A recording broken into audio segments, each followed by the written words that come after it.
Xenomorph Prime was the fourth planet orbiting the star Achilles II, located in the Achilles system. It was the Xenomorph XX121 homeworld, but also home to several other species. Hidden by twin binary stars, Xenomorph Prime was at least the size of Earth and possessed 3 major continents as well as a small ocean. While the xenomorph population on Xenomorph Prime was ultimately determined to not be indigenous, it was unknown how they arrived there in the first place, whether they were intentionally imported or part of an experiment that had gotten out of control or from a crashed ship.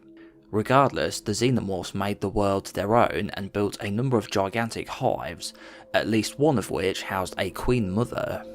Locked in a constant state of dusk, the climate was hot and humid, and the atmosphere was breathable for humans. While the terrain was mostly flat, the planet was covered with shallow salty seas, swamps, and desert wastelands. The areas overrun by xenomorphs were also covered with hive resin. The xenomorphs on Xenomorph Prime were stronger and quicker than their off-world counterparts, perhaps due to them having access to different hosts.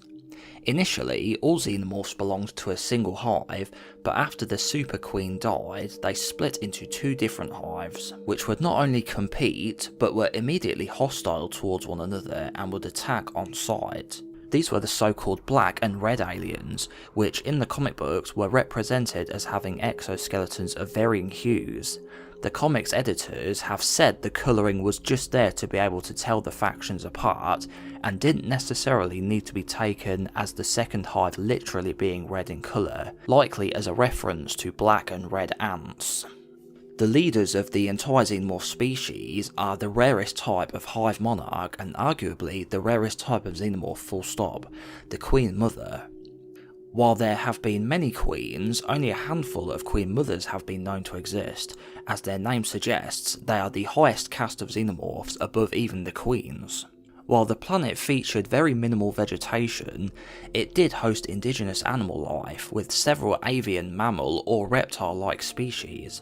However, an unnamed species was known to compete with the xenomorphs, thus becoming their only natural predator. These creatures most closely resemble cynodonts, which were a predecessor to mammals, often described as mammal-like reptiles.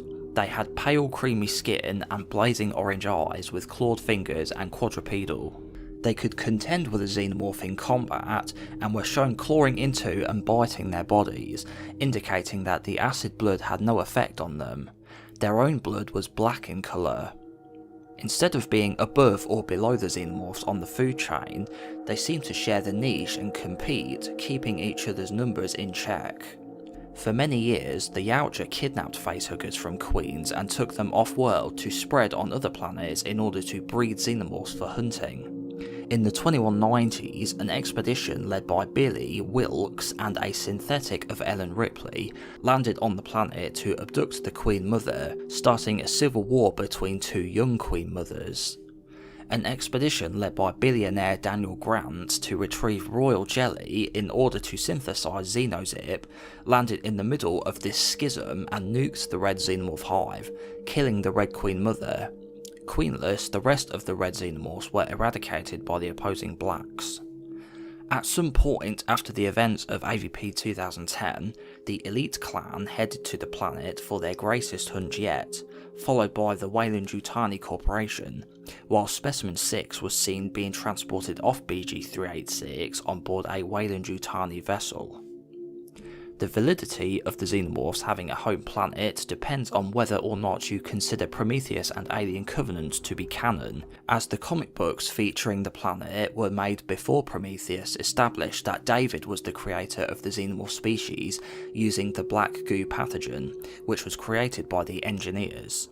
Me myself personally, I like to believe that the Xenomorphs are actually a mysterious, ancient, naturally occurring species, as I find that to be more mysterious and thought-provoking than having them simply being created by David as Prometheus and Covenant say happened.